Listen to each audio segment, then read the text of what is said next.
ग्रहों में श्रेष्ठ है और चंद्रमा नक्षत्रों में श्रेष्ठ है, उसी प्रकार प्रयाग सभी तीर्थों में सर्वश्रेष्ठ है।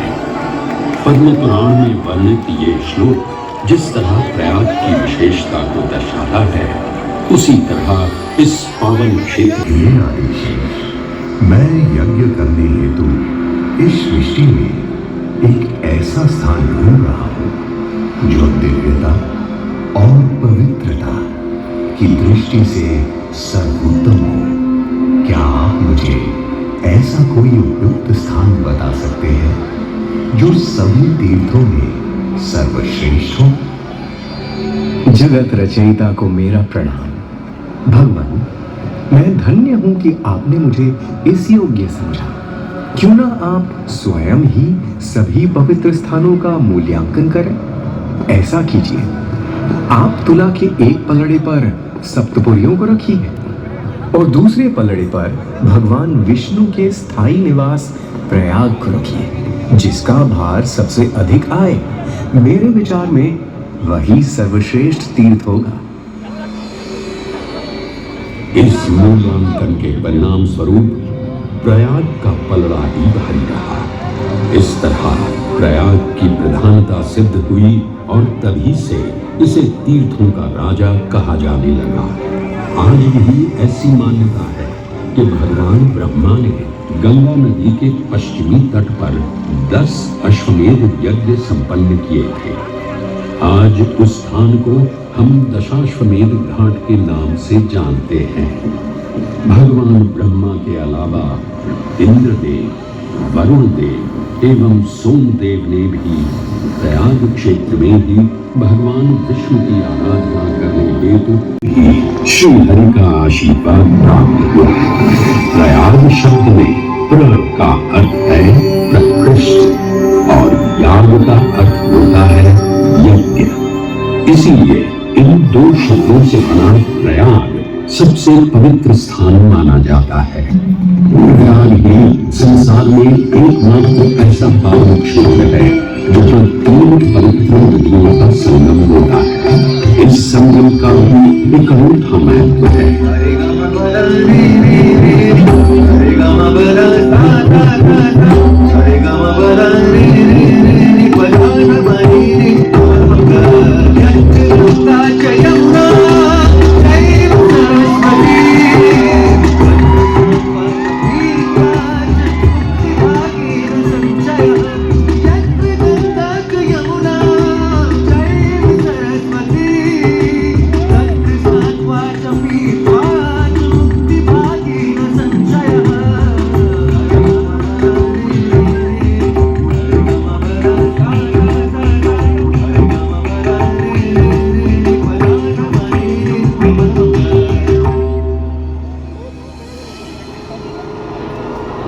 प्रयाग में गंगा, यमुना और सरस्वती जैसी 3 सबसे पवित्र और पूजनीय नदियों का दिव्य संगम हो। स्नान करने एवं संगम का जल ग्रहण करने से मनुष्य मुक्ति का अधिकारी बन जाता है और इसमें किंचित भी संदेह नहीं है। ब्रह्म पुराण में ब्रह्मा जी भी कहते हैं कि प्रयाग में सरस्वती जी अदृश्य रूप में आकर गंगा जी से मिलती है। इसलिए इस क्षेत्र को सरस्वती तीर्थ संगम भी कहा गया है। सरस्वती नदी के अदृश्य रूप से मिलने के पीछे भी एक पौराणिक कथा सुनने को मिलती है। ऐसा माना जाता है कि बद्रीनाथ क्षेत्र की गुफाओं में जब वेद व्यास जी भगवान गणेश को महाभारत की कथा सुना रहे थे, तब उस क्षण सरस्वती जी हिम शिखरों से टकराते हुए अपना मार्ग बनाती हुई बड़ी ही तीव्र गति से बह रही थी। सरस्वती नदी के इस तेज बहाव से उत्पन्न होने वाली तेज ध्वनि वेद व्यास जी का ध्यान भंग कर रही थी। इसलिए महर्षि वेद व्यास जी ने सरस्वती जी से वेग और ध्वनि को कम करने का आग्रह किया, परंतु उनके अनुरोध उपरांत भी जब सरस्वती नदी के वेग एवं ध्वनि में कोई कमी नहीं हुई, तो तो उन्होंने क्रोधित होकर सरस्वती जी को श्राप दे दिया और कहा कि वे अब धरती के भीतर यानी कि पाताल लोक है तब से ये माना जाता है कि हिम शिखरों से उद्गमित हुई सरस्वती नदी उत्तराखंड के माना गांव से आगे अपने अदृश्य रूप में प्रवाहित होती है।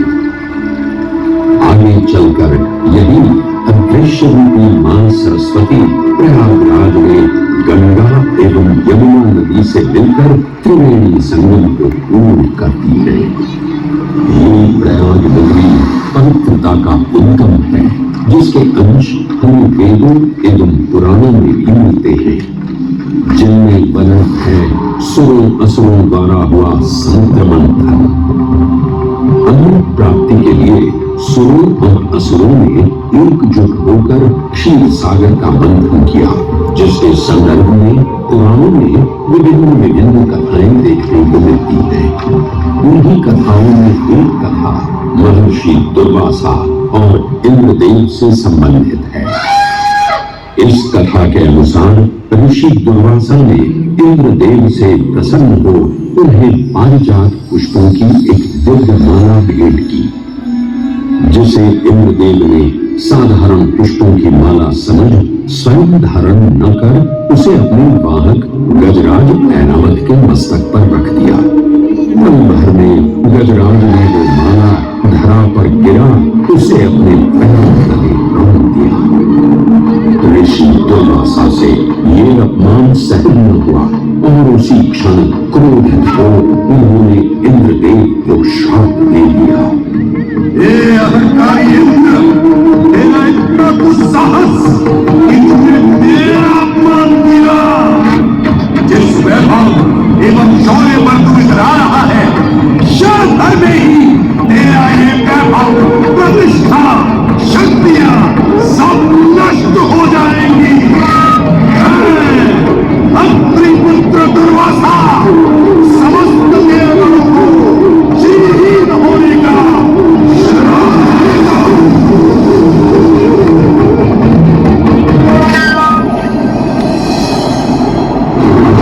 श्राप के परिणाम स्वरूप स्वर्गलोक से लेकर वैकुंठ धाम तक का सारा वैभव चला गया।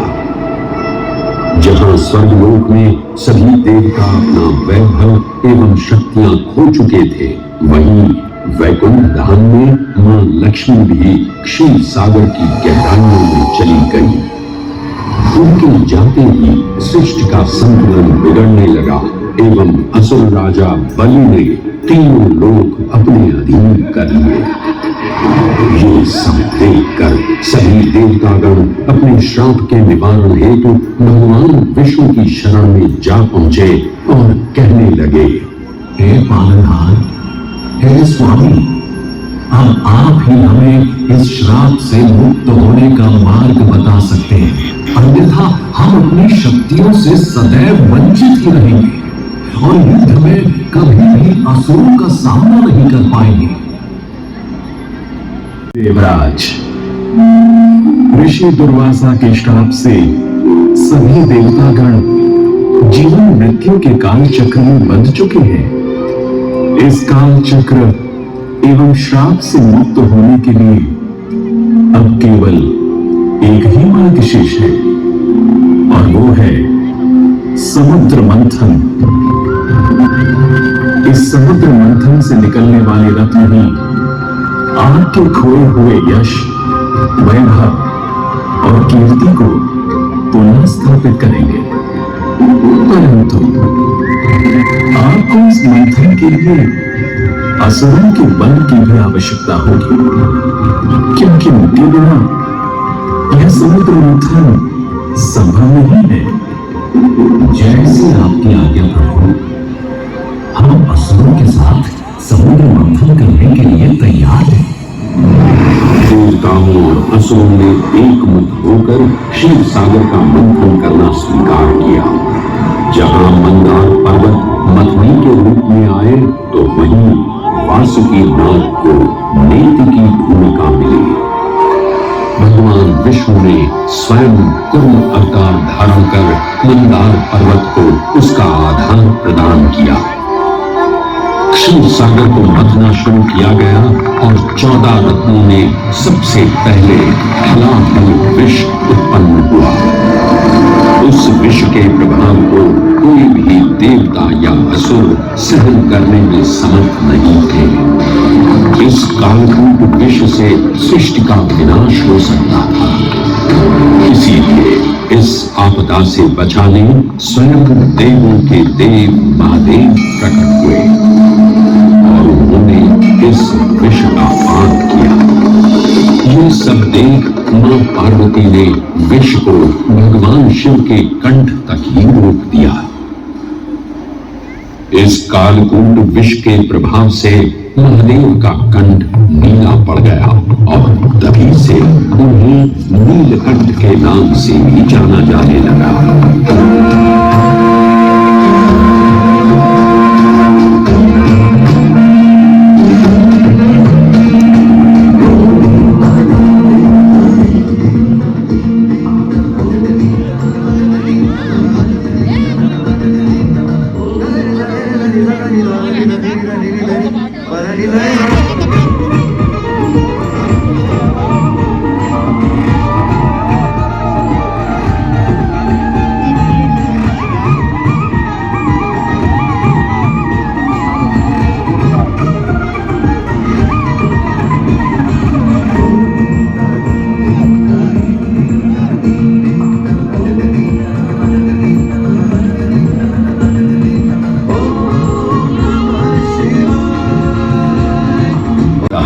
आयुर्वेद के देव धन्वंतरी अपने हाथ में अमृत कुंभ लिए प्रकट हुए। अमृत कुंभ पाने की लालसा में सुरों और असुरों के मध्य एक घमासान युद्ध आरंभ हुआ। इसी युद्ध के दौरान स्वरभानु नाम का एक असुर अमृत कुंभ को अपने अधीन कर पाताल लोक की ओर चल गया। अमृत कलश को वापस पाने हेतु देवतागण अपने आराध्य भगवान विष्णु का स्मरण करने लगे।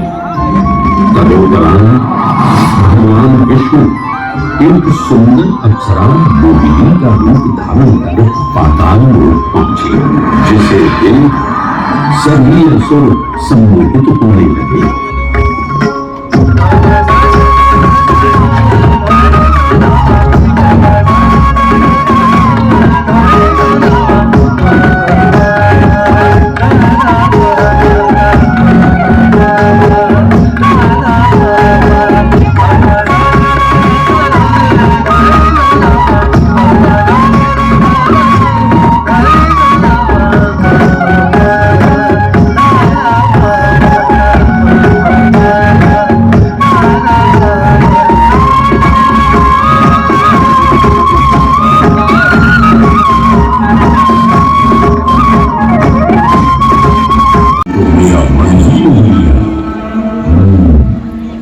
इसे तो मैं ही लेकर रहूंगा।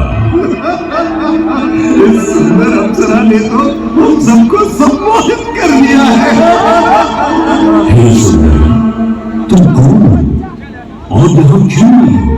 हे असुरराज, मैं मोहिनी हूँ और आप ये समझ लीजिए कि मैं आप ही की सहायता हेतु यहाँ पर आई हूँ। हमारी सहायता हेतु? परंतु वो कैसे सुंदरी?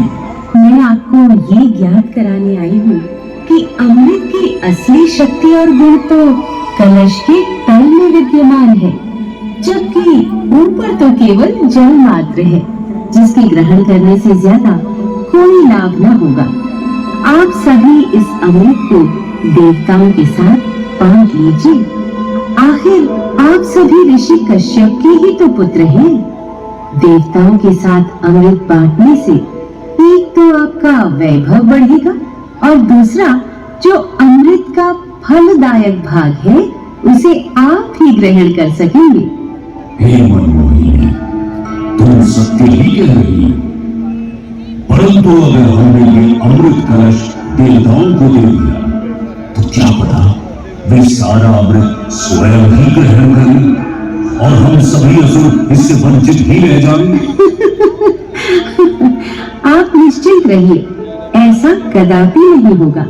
मैं स्वयं ही सभी सुरों और असुरों को अमृत पान करवाऊंगी और साथ असुर मोहिनी रूप धारण भगवान विष्णु एक एक कर सभी देवताओं को अमृत पान करवाने लगे, जिससे वे पुनः अपनी शक्तियां प्राप्त कर सके। परंतु सर्वभानु नाम का असुर जल्द ही भगवान विष्णु की ये चालाकी भांप गया और चुपचाप देवता वेश धारण कर उन्हीं के बीच में जाकर विराजमान हो गया। तब जैसे ही मोहिनी स्वरभानु को अमृतपान कराने हेतु अग्रसर हुई, ठीक उसी क्षण सूर्य एवं चंद्रमा स्वरभानु का असली रूप पहचान गए। ये ज्ञात होते ही भगवान विष्णु अपने मूल रूप में परिवर्तित हो गए और अपने सुदर्शन चक्र से स्वरभानु का सिर धड़ से अलग कर दिया। अमृत की दो बूंदें स्वरभानु के कंठ से उतर चुकी थी, जिसके चलते वो अमरत्व प्राप्त कर चुका था। इस तरह स्वरभानु के कटे हुए सिर के भाग को राहु का नाम मिला और धड़ को केतु के नाम से जाना जाने लगा। माना जाता है कि प्रतिशोध की ज्वाला में गलित राहु एवं केतु सूर्य एवं चंद्रमा पर ग्रहण लगाते हैं। इस प्रकार सूर्य और चंद्र पर ग्रहण लगना राहु और केतु का प्रतिशोध माना जाता है। भगवान विष्णु की ये लीला देख सभी असुर अचंभित हो उठे। इससे पहले कि वे कोई प्रतिक्रिया दे पाते, भगवान विष्णु के वाहन पक्षीराज गरुड़ ने शीघ्रता से अमृत कलश को उठा लिया और अपने साथ लेकर स्वर्गलोक की ओर उड़ चले। कहते हैं पक्षीराज की इस यात्रा के दौरान पृथ्वी पर 4 जगह अमृत की कुछ बूंदें छलक कर गिर पड़ी थी और इन बूंदों से उन नगरों की नदियों के पानी में अमृत जैसे गुण आ गए थे।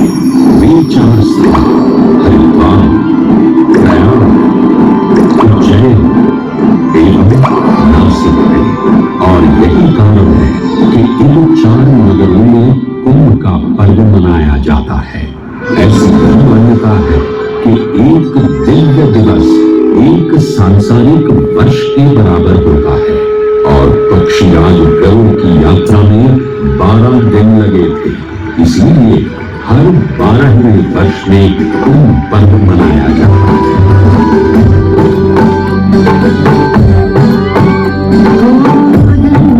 मेरा धर्म सनातन, अमृत यहाँ की जलधारा।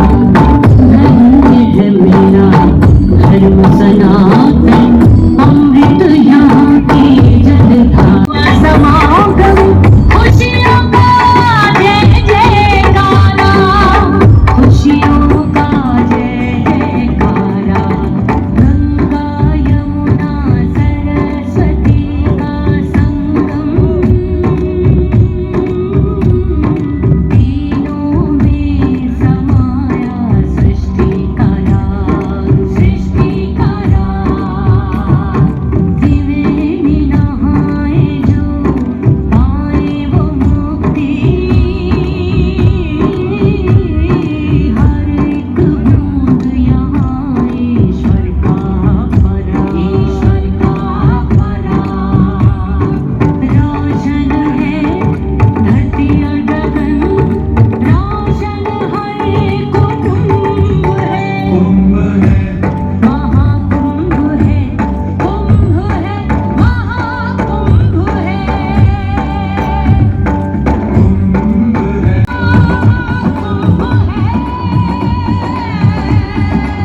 के संरेखण से सुनिश्चित होता ये कुंभ महापर्व प्रयाग की भूमि पर उसी नक्षत्र में आयोजित होता है जिस नक्षत्र में यहाँ अमृत की बूंदें गिरी थी। गणनाओं के अनुसार जब बृहस्पति वृषभ राशि में और सूर्य चंद्रमा मकर राशि चक्र में प्रवेश करते हैं तब प्रयागराज में कुंभ पर्व आयोजित किया जाता है।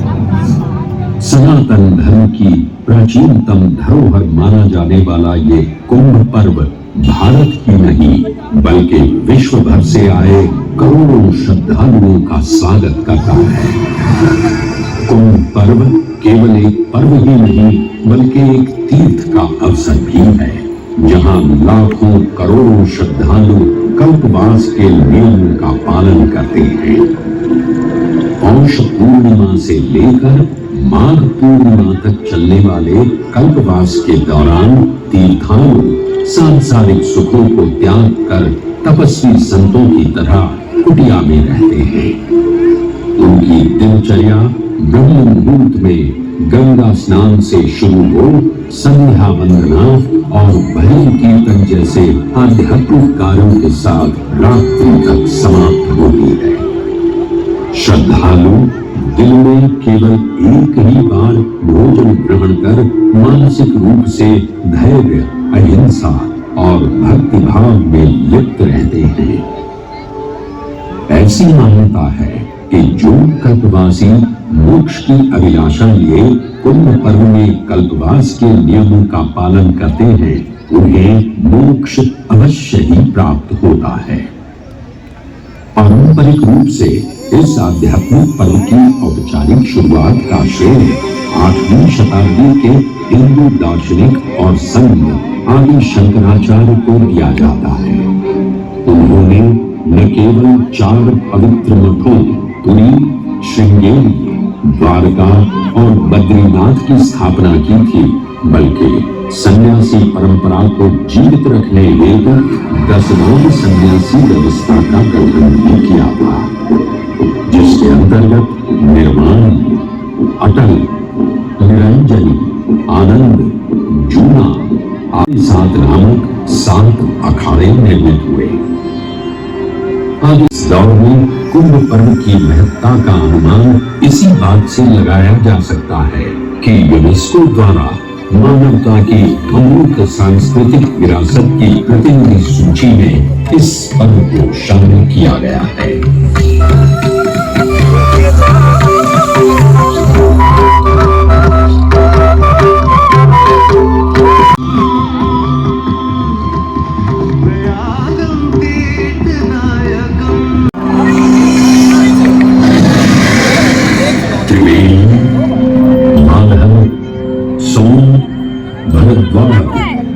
वासुकी, अक्षयवट और शेषनाग प्रयाग के इन 7 तीर्थ नायकों की हम वन प्रचलित कथाओं की माने तो हनुमान जी के आदेशानुसार बाघंबरी बाबा को इस तट पर उत्खनन करते समय हनुमान जी की एक दिव्य मूर्ति प्राप्त हुई थी जिसके फलस्वरूप आज यहाँ बड़े हनुमान जी का मंदिर विद्यमान है।